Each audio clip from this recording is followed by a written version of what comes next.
Good evening, everyone, and welcome to the Book Club of California's live online program for Monday, August 30th. It's titled Earthquake Hazard in the Southland, Wrong for the Right Reasons. And it is a live online presentation by Susan Huff. She's author, editor, and a research seismologist. We're going to be getting started in just a moment or so. We have quite a few people registered for this event, so we're going to give them time to enter from the waiting room. So just sit back, relax, and be patient. We will be starting in a minute or so. Thanks.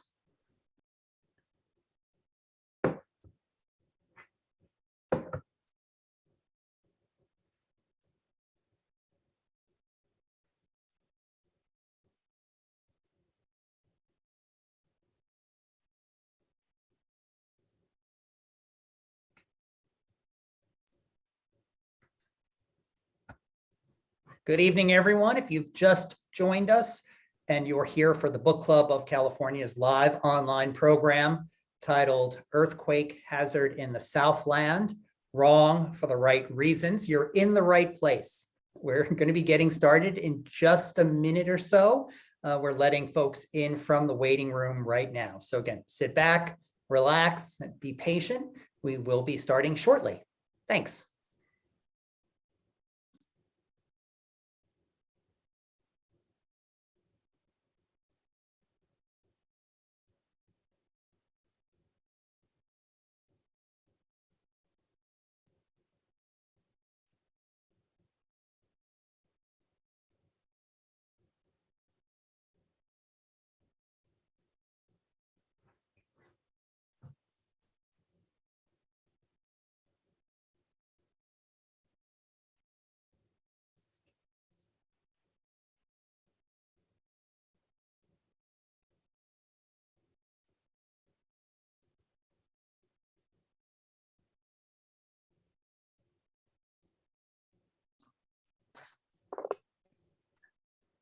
Good evening, everyone. It's a few minutes past the top of the hour, and I think we're going to get started. We have other participants who probably will be joining us while we're in progress, but let's just get started and have a great evening. So, welcome to the Book Club of California's live online program titled Earthquake Hazard in the Southland, Wrong for the Right Reasons. This is a live online presentation by Susan Huff, author, editor, and research seismologist. My name is Kevin Kosick, and I'm the executive director of the Book Club of California, and it's my pleasure to welcome you and host the webinar this evening. Tonight, we have more than 95 people registered for this presentation. So for those of you who are new to us, the Book Club of California is a nonprofit, member and donor supported organization that is dedicated to preserving and promoting the history of the book and the book arts. Oftentimes, we do that with a focus on the literature and history of California and the West. The book club publishes limited edition books, a scholarly journal, and keepsakes. We host a year-round series of exhibitions and programs like the one this evening on topics including fine printing, design, typography, bookbinding, collecting, history, and much, much more. If you're not a member, or if your membership has lapsed and you're interested in what we do, please consider joining our century-long tradition. Our membership dues are modest and the benefits are many. And we simply cannot do the work that we do without the support of our members. So I encourage you to visit our website at bccbooks.org to join or to donate to the Book Club of California. And now for tonight's program and our presenter. Earthquake Hazard in the Southland, Wrong for the Right Reasons. It is a live online presentation by Susan Huff, author, editor, and research seismologist. Susan Huff graduated from UC Berkeley with a degree in geophysics in 1982 and received a PhD in earth sciences from UC San Diego in 1988. Since 1992, she has worked as a research geophysicist at the U.S. Geological Survey in Pasadena, studying earthquake ground motions, induced earthquakes, and seismic hazard. She led deployments of portable seismometers following a number of damaging earthquakes, including the 1989 Loma Prieta, the 2010 Haiti earthquake, and the 2015 Nepal event. She has co-authored over 120 articles and was elected fellow of the American Geophysical Union in 2009. In addition to technical articles, she has long-standing interests in science communication, having authored 5 books on earthquake science for a non-specialist audience, as well as numerous popular articles. Her popular science books include Earth-Shaking Science, What We Know and Don't Know About Earthquakes, and Richter's Scale, Measure of an Earthquake, Measure of a Man. Tonight, she's going to be talking a little bit about her book, The Great Quake Debate. Now, any modern Californian does not need to be told that earthquakes are a real and present danger in the state, including the greater Los Angeles area. But over the decades after the 1906 San Francisco earthquake, the severity of earthquake hazard in the Los Angeles region was the subject of heated debate. In the first half of the 20th century, when seismology was still in its infancy, renowned geologist Bailey Willis faced off with fellow high-profile scientist Robert T. Hill in a debate with life or death consequences for the millions of people migrating west. Their conflict centered on a consequential question. Is Southern California earthquake country? Susan will talk about this pivotal chapter in history and these two geologists, brilliant scientists and compelling individuals who came to personify the debate on a public stage. Now, if you have any questions for our presenter, please use the chat or the Q&A functions in Zoom. We should have time toward the end of the hour to take questions, and we'll curate those from the Q&A and the chat. And now it's my great pleasure to introduce Susan Huff and pass over the controls for tonight's webinar. Susan, it's all yours. Thank you so much, Kevin, for the kind introduction. If anyone's wondering about my non-professional decor, my pandemic study is a corner of our guest room, which was decorated with young grandchildren and not professional presentations in mind.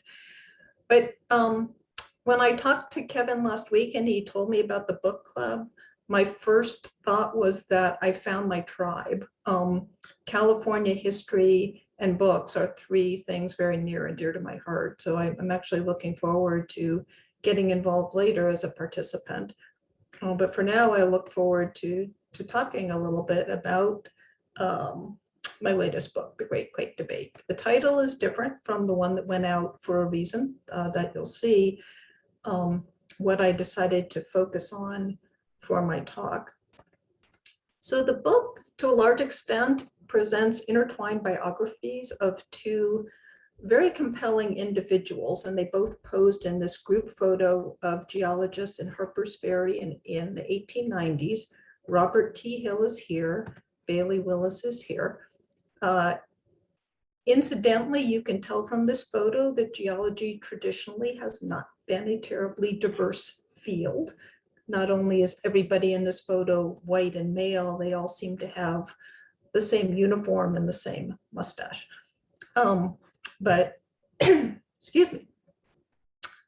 Moving on, both of these individuals were really fascinating people, brilliant scientists with quite compelling life stories. Here's another photo of Hill, who was not a large man. He was about 5'4".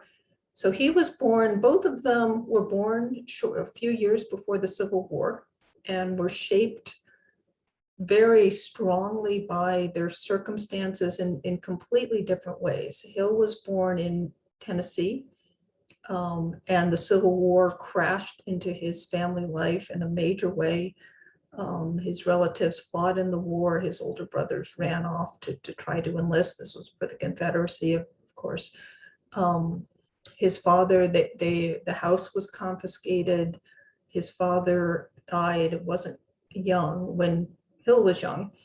His mother was carted off after having what was termed then a nervous breakdown. So Hill was essentially orphaned as a young boy and sent off to live with a grandmother who was very pious, very strict, and shaped that part of his life, shaped his character. As a teenager, he joined an older brother in Comanche, Texas, then the frontier. And so his later formative years were spent on the frontier in very primitive conditions. And that's where he got interested in fossils and the natural world. He made his way to Cornell University, which was founded on the principle that anybody could be educated if given the opportunity. And from there, he was hired by the U.S. Geological Survey in its very early days by the second director, Wesley Powell. Bailey Willis was almost the same age, but he was born in very different circumstances in Cornwall on the Hudson, New York. His father was Nathaniel Willis, a poet and a literary celebrity. And so his mother was a dedicated abolitionist. So he was raised in a life of privilege. His father took sick and then died when Bailey was quite young. So both Hill and Willis grew up without fathers, but Willis grew up with a very doting mother, which was a big difference. Willis was educated in Germany and then attended Columbia University. And he also ended up at the U.S. Geological Survey in its early days. He was actually hired by the first director, Clarence King. He left for a time to work in the private sector and then came back a few years later. So they both ended up at the U.S. Geological Survey, which was created to essentially map the mineral resources of the country at the time. This was in the late 19th century. And they both spent their careers there with intersecting orbits in various complicated ways. They came essentially to respect each other professionally, but dislike each other equally intensely as individuals. And then later in life, California beckoned to both of them for very different reasons. And if you hear creaking, that would be my screen door, which is just a little bit that way. So California, as I think this audience probably knows, there were a number of things going on in the early 20th century in the Bay Area. Scientists had started they appreciated earthquake hazard, especially after the 1906 earthquake. There was a growing community of earthquake scientists, and Stanford University hired Willis as a professor.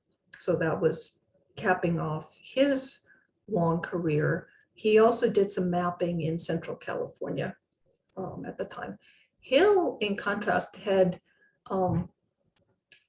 to Southern California for a couple of reasons, for a fresh start with a new wife and a daughter that wasn't quite legitimate, but also he worked as a consultant to the growing oil industry. And this audience probably knows that the growth of Los Angeles as a population center had a lot to do with the discovery of oil in the Southland shortly after the turn of the last century.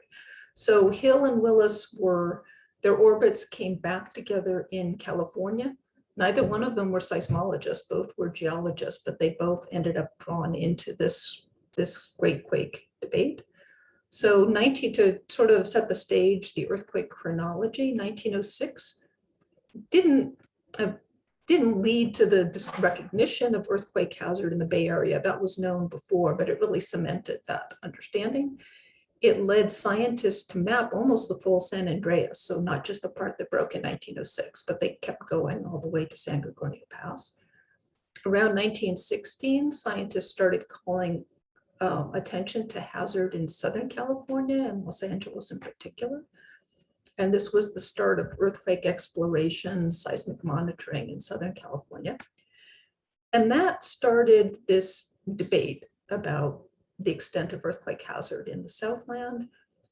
And it simmered for a while. In 1925, Willis came out with an actual prediction that a great earthquake would strike Southern California. And my doggie is whimpering at my door, if you hear that. So with that prediction, the Great Quake Debate really exploded into the press, and the local city boosters really took note and rallied, conspired to push back, because various things happened with the prediction. Earthquake insurance was suddenly required for mortgages. It got a lot more expensive and so on. And then in 1928, Hill published this little book that I'll talk about more later. So what I'm going to do, let's see if this is going to go. Yeah, here's the book that you can see. So you can see the cover by itself is pretty plain. I'll get back to that. Oh, so I'll get back to it now. So this version of the book is kind of hard to find, but I was able to track one down. When the book was published, it included a barking dog. It included a dust jacket that Hill had never seen prior to publication, and caused basically Hill's head to explode when he saw it. And I don't know if you can read what's on the screen, but it includes some pretty remarkable statements, including, let's see if I can read it from here, that this book proves that this area is not only free from the probability of severe seismic disturbances, but has the least to fear from acts of God of any city under the American flag. So this came out in 1928. The Long Beach earthquake happened 5 years later, and in some eyes appeared to seal Hill's fate as a laughingstock who was in the pocket of city boosters. So what I want to do for part of the talk, most of the talk today, is go through the book and see, okay, what did Hill actually say? And how ludicrous were the statements? And if they were wrong, why were they wrong? It's a really interesting exercise to look back and think about what scientists were saying in earlier times and why they were saying it. So for starters, you know, that Los Angeles has the least to fear from natural disasters does seem entirely ludicrous. Here's a figure that shows the return period of disasters across the country according to FEMA declarations, and you can see Los Angeles is as deep red as any county. But that's not the whole story. A lot of the disasters in Los Angeles are due to wildfires, which have increased sharply in recent years due to climate change. Only a handful of the disasters have been due to earthquakes. What's more, Hill was very focused on the hazard into life, to the actual deaths that were caused by natural disasters. And it's interesting to look back all the way to the present and look at the deaths that have been caused by natural disasters in Los Angeles, natural and maybe semi-natural. The Santa Barbara earthquake, a little removed from Los Angeles, killed 13 people. The St. Francis Dam collapse, which this audience I'm sure knows about, killed 430. The Long Beach earthquake, 115. And then you go down the list, there were tens of dozens of fatalities from 3 relatively recent earthquakes, but those numbers are relatively modest in the scheme of things. And if you look at the United States as a whole, the Galveston storm, which Hill was well aware of as a essentially Texan native son, killed thousands, maybe 6,000, maybe more. 1906 earthquake killed about 1,000, and this is a whole nother talk that I'm not going to give today, but if you've seen the number 3,000, I basically don't believe it. I think the number is closer to 1,000. But then there was a flood in 1889 that killed 2,200 people, a fire in 1871 that killed 2,500 people, a hurricane, well, this is recent now, it's killed 3,000. Cyclone in 1928 killed 2,500. Recent Katrina we know about. 1893, a hurricane, this is Louisiana, not Los Angeles, killed over 1,100. So in fact, the statement isn't quite as ludicrous as it sounds, that earthquakes in the Los Angeles area have not killed nearly as many people as natural disasters in other places. But now I want to go through a number of the other statements that Hill makes in his book and look at them in a little more detail. So he said that Los Angeles is a land of moderate seismic disturbances. He said this has been known. And he said that these earthquakes, these tremors recur, they don't disturb us. They've been considered of such secondary importance that the public, including men of all ranks and professions, has been content to risk its lives and money here. Well, this isn't a great argument to say that people don't care about the hazard, therefore the hazard isn't real. But is Los Angeles fairly considered a land of moderate seismic disturbances? Hill pointed out that the San Andreas Fault is at closest 30 miles away from Los Angeles, which he correctly noted makes a big difference for hazard, for the shaking severity. Shaking is worse directly along a fault when an earthquake happens. And so he knew that this was a big difference between Los Angeles and San Francisco. So is Los Angeles, is hazard moderate? This is a recent seismic hazard map that shows the Bay Area and Los Angeles. The highest hazard is this pink color along the San Andreas, which you can see here, and then along the San Andreas, the Hayward Fault. And if you come down to Los Angeles, it's red, so it's not low hazard. It's higher than San Diego, but maybe moderate isn't that unfair. It's comparable hazard here as it is out in the Mojave, for example. So, and the point is, and Hill was right then, we know now that Los Angeles hazard is lower than most of San Francisco.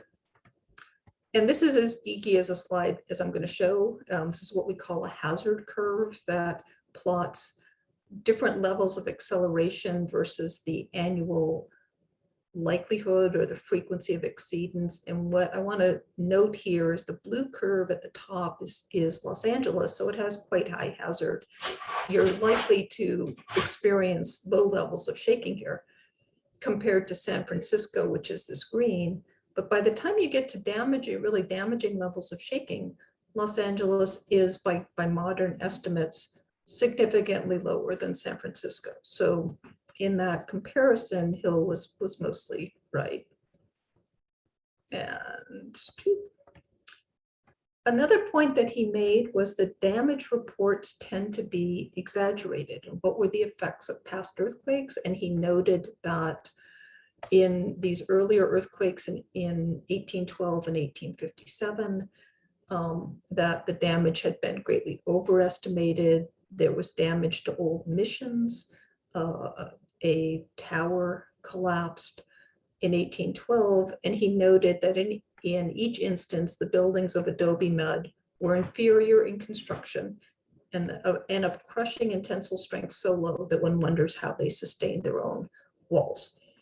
Now, this is actually, so this is what these early missions looked like. They were not obviously modern engineered structures.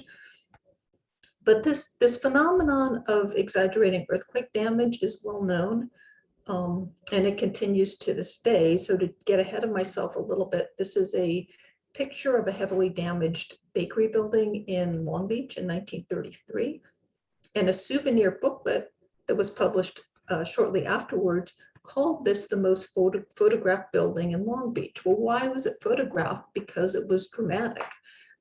Nobody went and took pictures of the buildings that were still standing. It's a fundamental reporting bias that if something collapses, it's news. If something doesn't collapse, it's not news. And it's up to scientists who are interpreting the accounts to understand that what the news is showing is not necessarily representative of the effects. This is a issue that continues to the present day. If you remember what you heard about the 2015 Nepal earthquake, there were headlines like this about shattered historic sites. If you look at, this is a picture of the Darahara Tower, which collapsed, killing dozens or even hundreds of people. But look in the background, all these buildings, they look fine. There's another story. It made for very dramatic news to focus on these cultural heritage sites where damage occurred. But I've worked in Nepal going back to 2009. I went there about a month after the earthquake, and I took this picture. And the main difference was the traffic was a lot lighter because a lot of people went home to villages.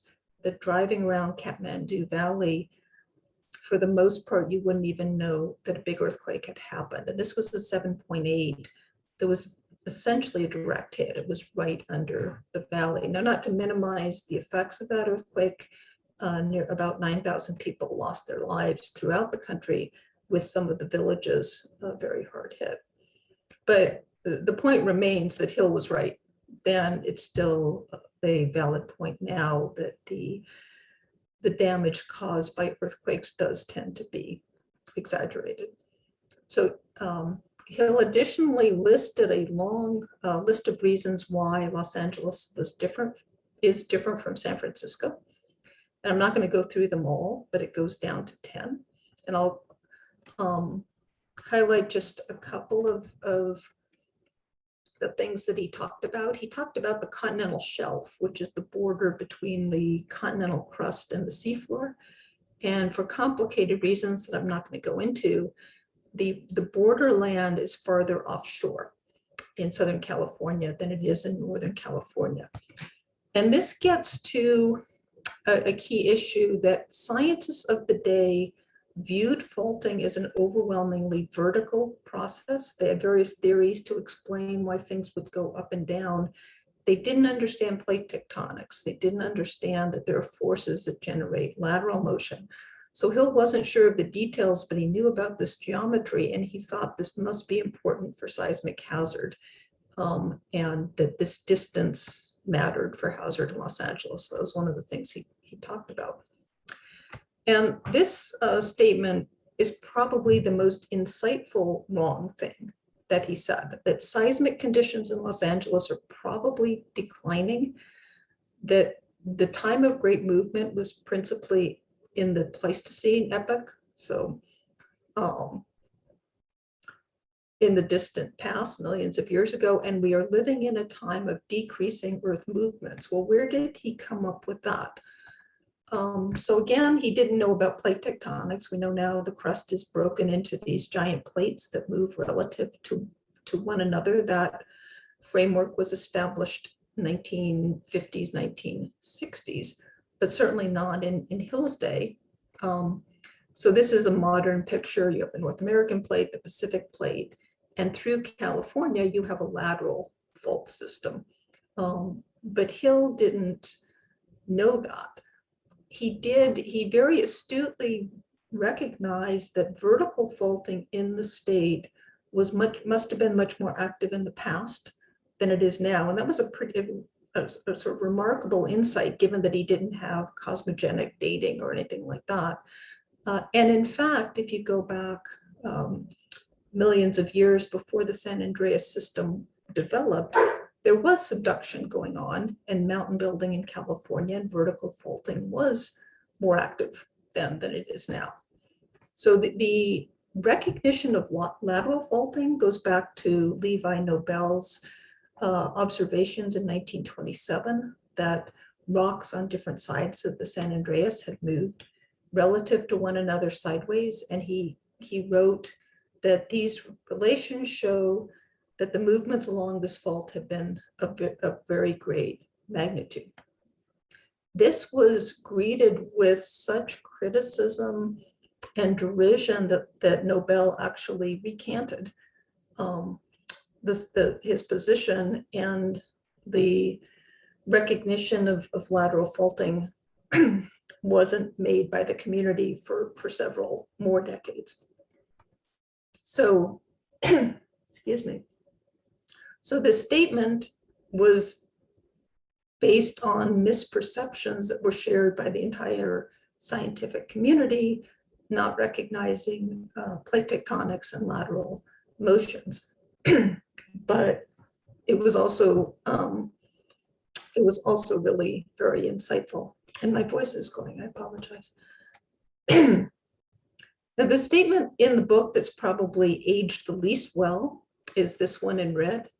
That judging from its past history, it cannot be said that there is any great menace from the Newport-Inglewood fault.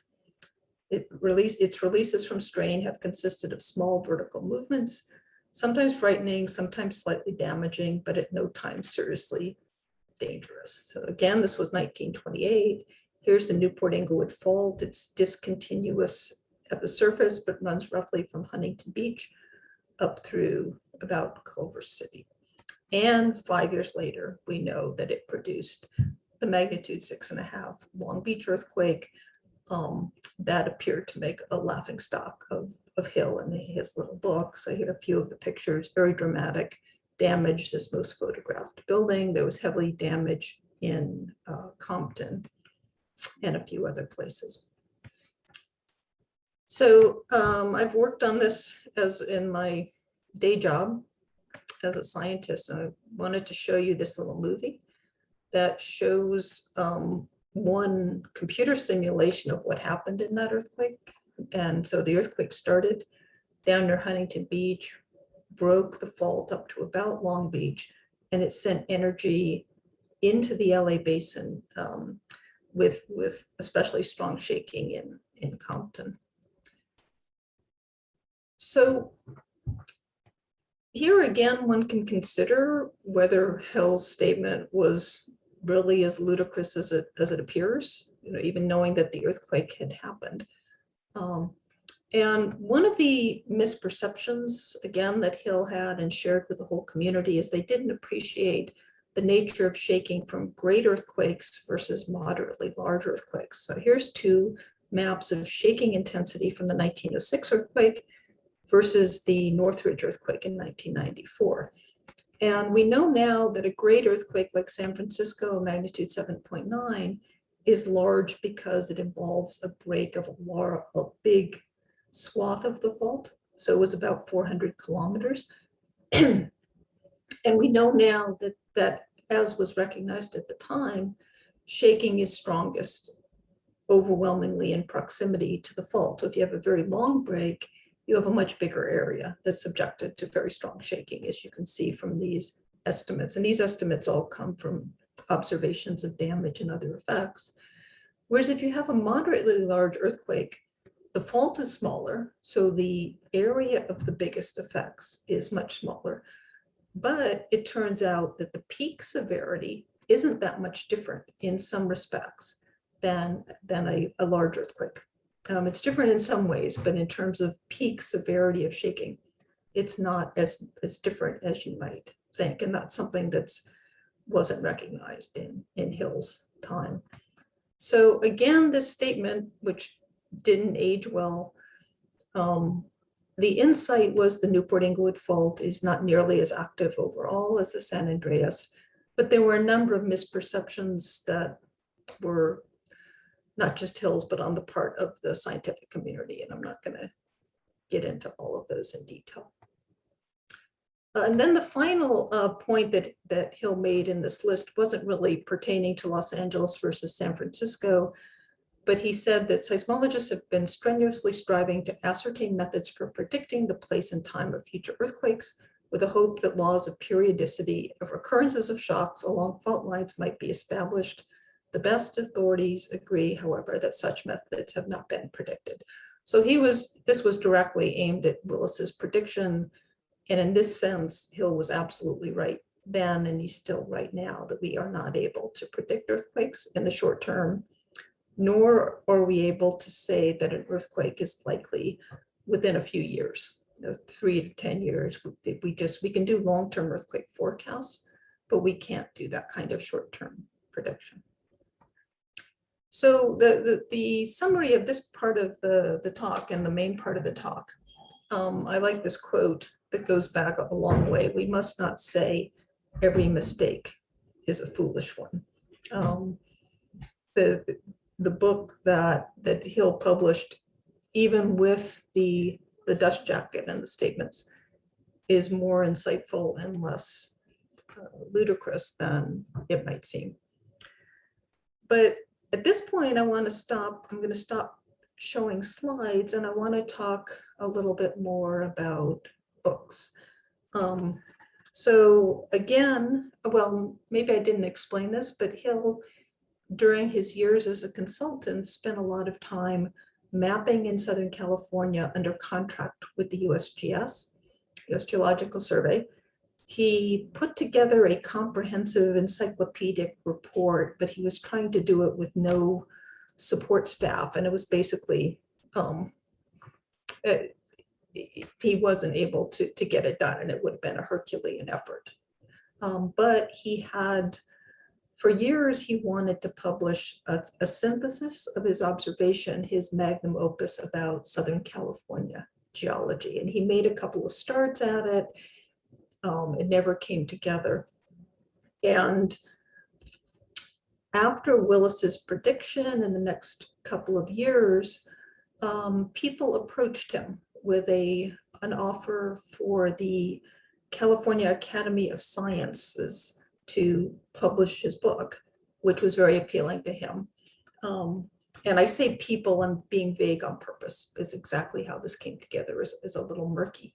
If you look at the dust jacket, one of the things it notes is that the book was published by the Southern California Academy of Sciences. So that appealed to Hill. It was that it would be a serious scholarly book that summarized his years of work and his insights. In fact, the driving force for the publication was the Building Owners and Managers Association, who oversaw the publication process, and one of the individuals retained the copyright of the book. It finally came out, it was printed in April 1928.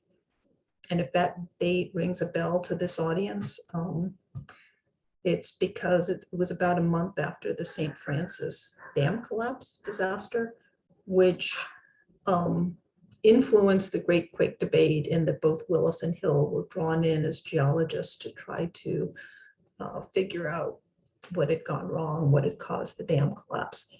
So, but anyway, the book comes out in April with the dust jacket that Hill had never seen.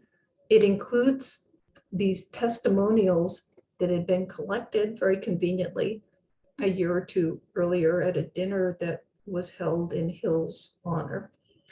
And basically Hill's head exploded when he saw the book. He was enraged for a number of reasons. And when he worked up a head of steam, he really worked up a head of steam. There was no quit in the man, even when there really needed to be. So before I researched the book, when I started looking into it, it was clear, well, I learned that there are two very different takes on the Great Quake Debate. And yeah, saying that 3 times fast is a challenge.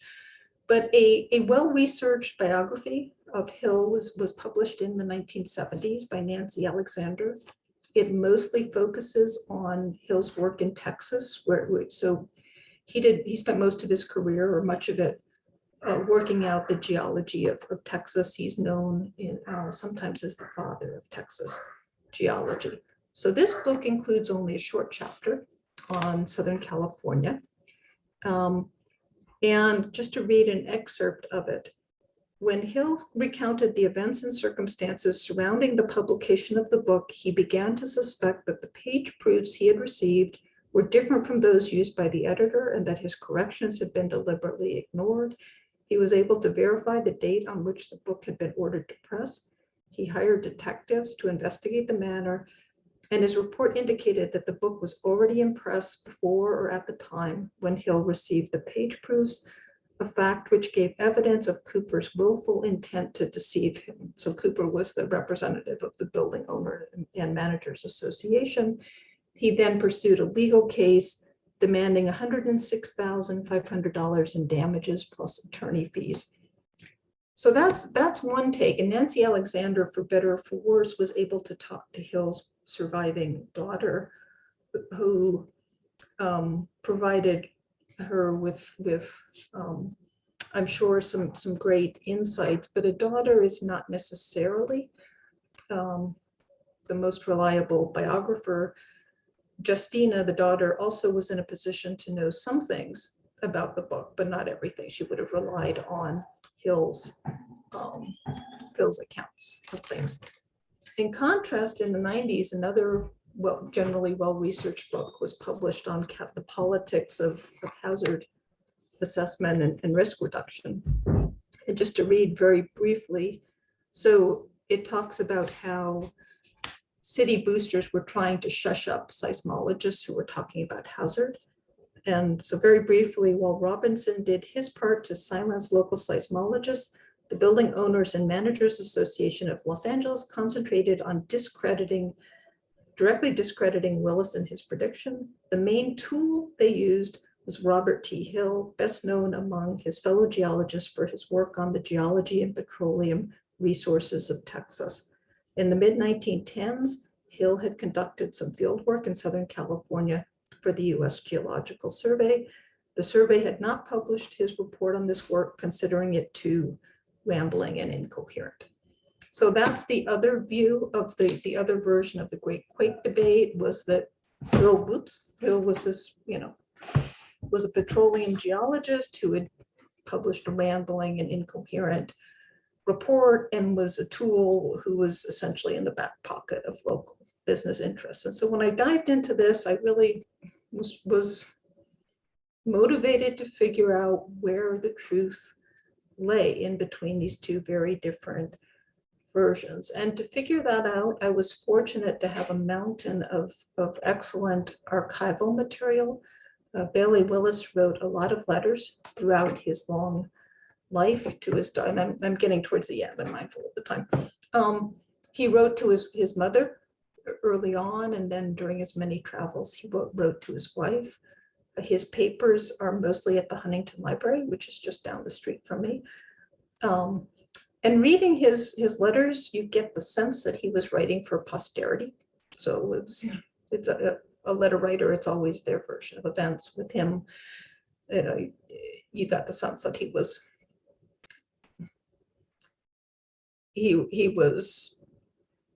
aware of what he was writing. Hill, in contrast, left behind a mountain of materials that was disorganized at time. He was writing because he worked up a head of steam, not really writing for posterity. And where the real story lies is, not surprisingly, somewhere in between the two versions of the story that have been told. It's more interesting and it's more nuanced than either of the earlier versions. So I decided not to try to explain all of that in a short talk, in part because there's too much to explain in a short talk. But also, I've spent a third of a century, give or take, as a research scientist. I've worked on a number of projects that were engaging and challenging and I think important. But as a scholarly exercise and researching the Great Quake Debate was as fascinating and compelling and challenging as any project I've ever worked on. For me, it was a real voyage of discovery to get to know Robert T. Hill and Bailey Willis and their lives, what made them tick, how they came together, and then figuring out the real story of the Great Quake Debate. So it was an amazing voyage of discovery for me, and I really hope that readers of the book will be able to share that when they read the book themselves. So with that, I can stop talking now, and I'll be happy to answer questions. Great, I'm back. If you want to stop your share, then both of our faces will be a little larger for people. I can totally do that. And we can have a little conversation. And I'm going to start by saying that was really interesting. We didn't talk a lot about how you were going to bring forth this story, but I thought that was really great to take those 10 points from Hill's book and kind of look back on them now with a critical eye to say what was real, what was what wasn't real, what was true. And I think you said he got most of them right. Maybe not for the right reasons, but they were right, except for two really wrong ones. Is that memory? I think he was right about a lot of things and very insightful about a lot of things. And when he was wrong, it was for understandable reasons. If you don't understand that plates are moving around on the earth, how do you explain mountains? And Charles Darwin commented on this. How do we, what force upheaved these mountains, people understood erosion, that things will tend to wear down over time. And if you don't know about plate tectonics, well, how do mountains Happen. get high? Yeah. So, there was, and it's an interesting thing to think about as a scientist. If you're starting with a fundamentally wrong framework, you can reason your way as elaborately as you want, you're not going to get to the right place. And it makes you wonder, what do we not understand now? What are we totally off base about now because we don't understand the full framework? Yeah, and I think you said we didn't really have an understanding of plate tectonics until like the 50s or the 60s. Is that? It was really the 1960s when that all fell into place. Now there was, I'm sure some of the audience knows about, oh gosh, I'm blanking, the Continental Drift guy. Oh, I know who you're talking about. Who proposed continental drift in the 30s based on the similarity of rocks in South America and Africa, and a total senior moment. Yeah, a famous story. And Wegener. Wegener, thank you. Thanks, Kelly and Boris in the chat. So he was resoundingly criticized in some cases for good reason, because people challenged him to explain the mechanism for how the continents would drift around. And he was proposing that continents plow through the oceans like barges. And that was, that could be dismissed. So there was a lot of insight, but some issues. So that was the 30s. So that was also after the Great Quake Debate played out. I have some questions about you. I'm sure you can answer them. What got you interested in the earth sciences in the first place that brought you to where you are today? So I grew up on the East Coast, never felt an earthquake. I went to Berkeley and I was planning to study maybe mathematics, maybe astronomy, maybe computer science. I had a summer job as a computer programmer for the Navy in China Lake, where my grandparents had lived for a long time. And I decided I didn't want to be a computer programmer. So I literally got out the college catalog, which was a dead trees book thing. And I started looking through and anthropology and archaeology. And at Berkeley, they have geology and geophysics as majors. And I started zooming in on geophysics that, earthquakes, earthquake hazard. I started taking classes, including seismology, and really got interested. I liked the fact that it was a relevant science. Astronomy wasn't looking like a very sensible career path, nor mathematics. And I think in retrospect, when I took advanced math classes, there were not many women in advanced math classes at Berkeley in circa 1980. And it wasn't a very welcoming environment. That maybe played a role in nudging me in a different direction. Yeah. I mean, I think many of us have this kind of love-hate relationship with earthquakes, right? We're fascinated by them at one point or part, and then we're also frightened by them, especially if we've lived through them. Do you have that same kind of love-hate, relationship with earthquakes? How do you feel about it's edging? It's edging towards hate. When an earthquake happens and your house starts shaking like someone's picking it up, I react the same way anyone else does. If you get woken up at 2:30 in the morning, it's very frightening for anybody. And maybe I'm a little less panicky than some people, but it's not. It's a really, every word you can think of to describe it, jarring. It's right. It sounds like a pun, but it isn't. I mean, it's unsettling. Earthquakes are fascinating as a force of nature. The amount of energy involved is really remarkable. Earthquakes are interesting scientifically.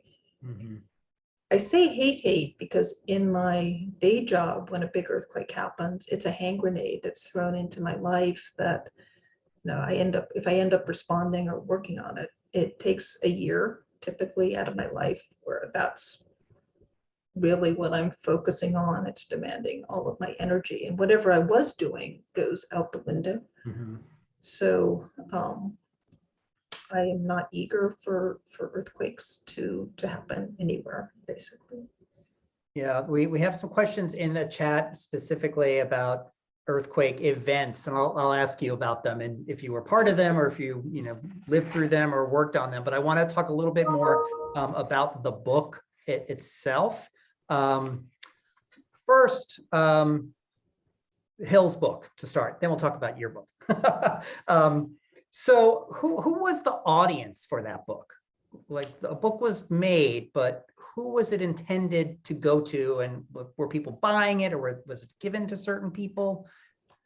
So short answer, the Building Owners and Managers Association was, city boosters, and they were really wanting a statement for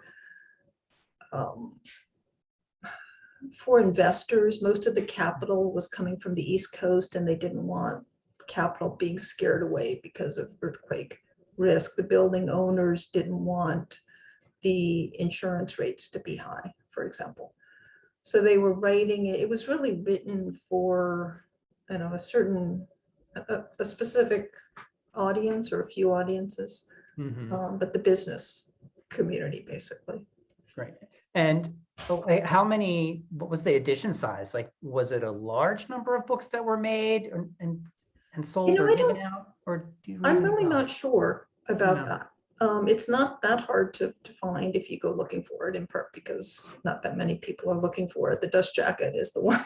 That is the one that's harder to find. Tricky, but no, I never found information about that. Yeah, that's just curiously who would be interested in the book at that time and why they made it.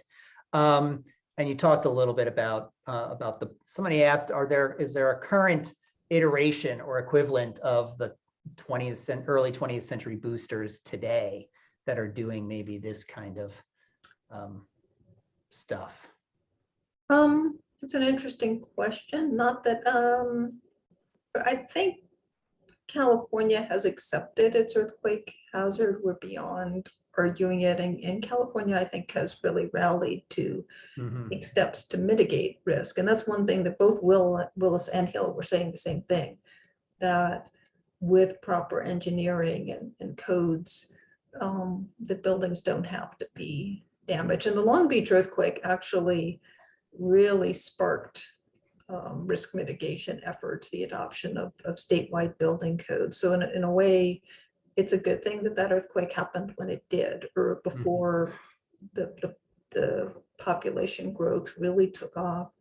In contrast to the Pacific Northwest, where it took into the 80s and 90s for that area to come to grips with the earthquake hazard. And in the meantime, the Seattle and other cities just developed for decades without fully appreciating earthquake hazard. Yeah, what the risk was.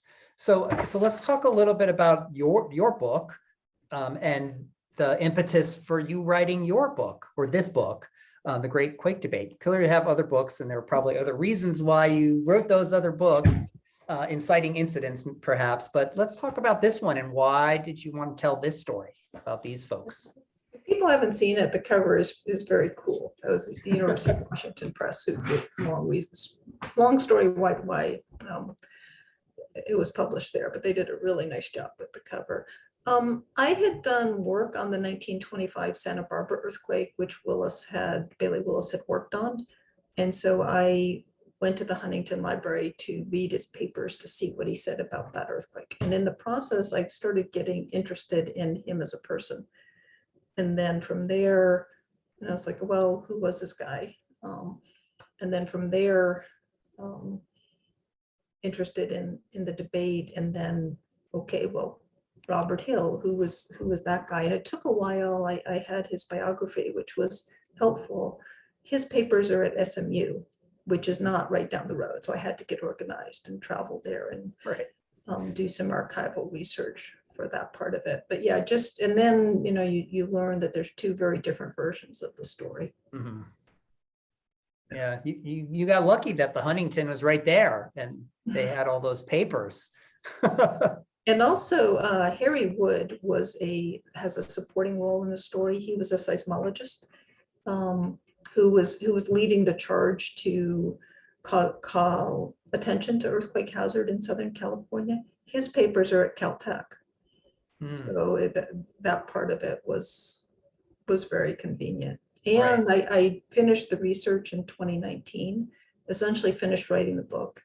So when COVID came along, I was done with the archival research, and my heart totally goes out to scholars and authors who had projects that involved archival research, because all of that came to a complete halt in 2020. Yeah, and some of it hasn't really even come back quite yet now. Yeah. I'm gonna put up in the chat some links for people who might be interested in getting the book. It's going to be in the email that will go out to everyone tomorrow. How you can buy the book from the publisher, or if you're in person down in Southern California, if you want to go to Vroman's and pick up the book or contact them about it. I'm just going to put that up in the chat for people who might be interested in that. So go check that out. That will be, again, in the email that goes out tomorrow to everyone. So you did tell us a little bit about your research and all that stuff. So I'm going to ask you, before I ask you these very specific earthquake questions from the chat, what's next for you? What's the next book topic that you're going to take on that's earthquake related? You know, I Yeah.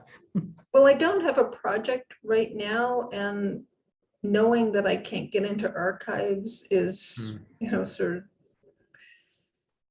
is an issue. So there's really nothing that I'm itching to dive into.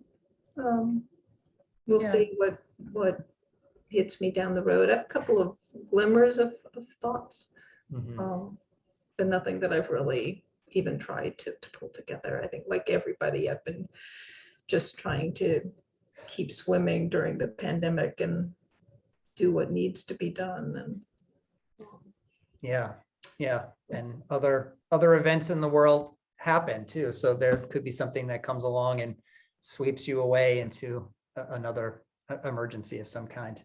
So there's we're almost at the top of the hour, but I'm going to throw in some of these questions here. One was, were you present for both shocks in the Livermore doublet? The first earthquake I felt was one of those earthquakes. Wow. I was in my dorm room at Berkeley on the 8th floor and shook. And that was before I declared a major in geophysics. I just thought, oh, that's interesting. Yeah, I was going to ask you, what was your first personal experience with an earthquake? So there it goes. Here's another one. Oh, go ahead. I was in northern Illinois in the 60s. There was a southern Illinois earthquake in 1968 that I might have felt, but I was quite young. My family was in the area and have no memory of it. And I don't think my parents noticed it either. Yeah, that could have been the subconscious impression on you that puts you on the trajectory that you were put on in life and your career. You just don't even know it. So here's a question. Did we observe a liquefaction in the Long Beach earthquake or any other earthquakes that occurred in Southern California? Yes, there was some liquefaction in that event in some areas. It wasn't. And then it was interesting, there wasn't liquefaction so much in central Long Beach, where for liquefaction, the person who asked this may know that you need, it's saturated sediments and loose sediments that tend to liquefy. And Long Beach itself sits on older sediments, so there wasn't so much of an issue with liquefaction in that event. And then for other earthquakes, liquefaction has not been a huge issue in this area. It's a much bigger issue in other areas in other parts of the world. There's a question that I almost overlooked there in the Q&A. So here, why was Noble's observation of lateral fault motion derided? And did he live long enough to be vindicated? Oh, that's a question. He was an interesting character from what I've heard, who didn't always play well with others, but there may be a biography to be written there too. The truth is that scientists can react remarkably badly to paradigm shifts. When someone comes along with a really new idea, you'd think scientists would be open-minded and interested in new ideas, but in fact, there's a tendency to circle the wagons and to stick with conventional wisdom, and someone comes along and says something different. And there's a book by Kuhn, I think it is, on paradigm shifts and how the community reacts to them. Interesting. Do you know Lucy Jones? And do you have any stories about her? Or anything you would like to say about her? She was a colleague she retired some years ago from the USGS. She was a colleague of mine, people know, a very active spokesperson for a lot of years. So I'm noticing an interesting question. I couldn't see the chat for a while. Someone asked what did I conclude about whether Hill's book went to press before he received the page proofs.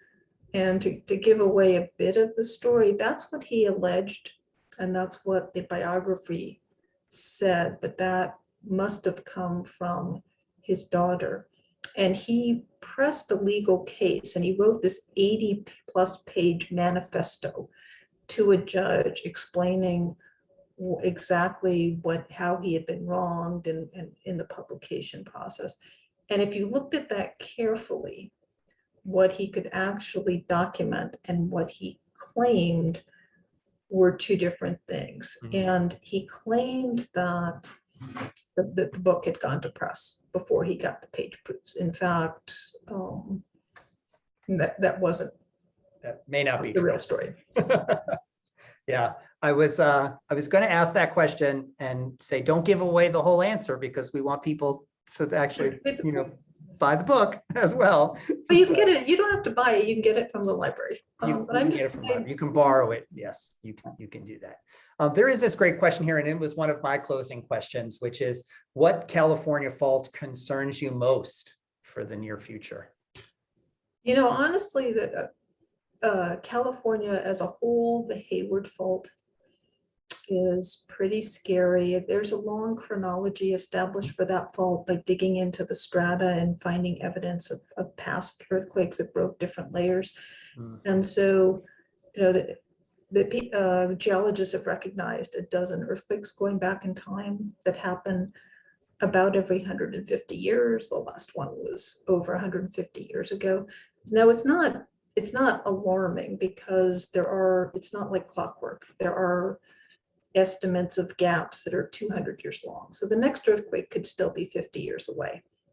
But there's going to be another 6.5 to 7 earthquake on that fault. Sooner or later, it's through the Bay Area, and that's a scary scenario. Yeah, the southern San Andreas hasn't had a big earthquake since 1857 for part of it, and going back to 1700 for the southernmost part of the fault, which is down by the Coachella Valley. So sooner or later, there's going to be a repeat of the 1857 earthquake. That's a scary scenario. Yeah, all of them sound scary to me. But I think I'm obviously closer to the Hayward, so hearing that does not make me feel great.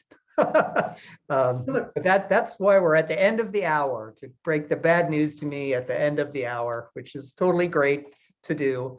I want to thank you for, first of all, delivering a talk that was really tailored perfectly to a book club of California audience, because it was about California history, but it was also about books, right? There are all of these books that were part of this history. So thank you for doing that, kind of incorporating both of those. And of course, it culminates in a book itself, the one that you wrote. So that was absolutely perfect. So thank you.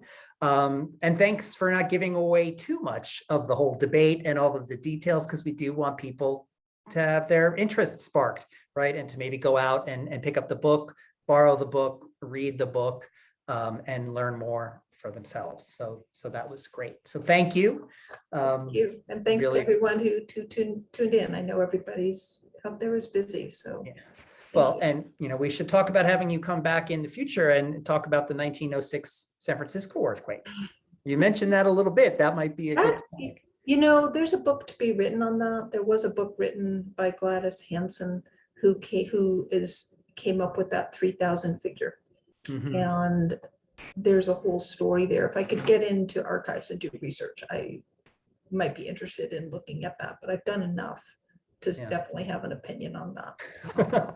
Well, I know I would like to hear your opinion. This was super fascinating. And I do like to close some of these talks with a little snippet from something that, our speaker has said. And I think when you were talking about the photo of that Long Beach damage, the exaggeration of the damage, you said two kind of funny and interesting things. One, if you said, if something collapses, it's news, which is certainly true. And then you said, like, what the news is showing is not necessarily a representation of the facts. So that, of course, Well, is no, what we live with every day. What I meant was that it's not necessarily a representative view of what happens in an earthquake. No, I'm not accusing the news of making fake facts. No. Okay, I agree. Correct. I stand corrected. So, so Susan, thank you so much again for being our speaker this evening. And thank you everyone for attending this Book Club of California program tonight. Please join us for our next online program. It's titled Information Hunters, when librarians, soldiers, and spies banded together in World War II Europe. And that's going to be on Monday, September 13th. That's in 2 weeks from 5 to 6:15 p.m. here on Zoom. And this is going to be a live online presentation by Kathy Pice. She's author and the Roy F. and Jeanette P. Nichols Professor of American History at the University of Pennsylvania. And she wrote this book. So you can register for this event online at bccbooks.org/programs or using the link in the weekly programs emails that you may be receiving from the Book Club of California. So again, thank you everyone for joining us. Thank you, Susan. This is great. Talk to you soon. Everybody have a wonderful evening. Be well and take care of yourself. Thanks again. Good night.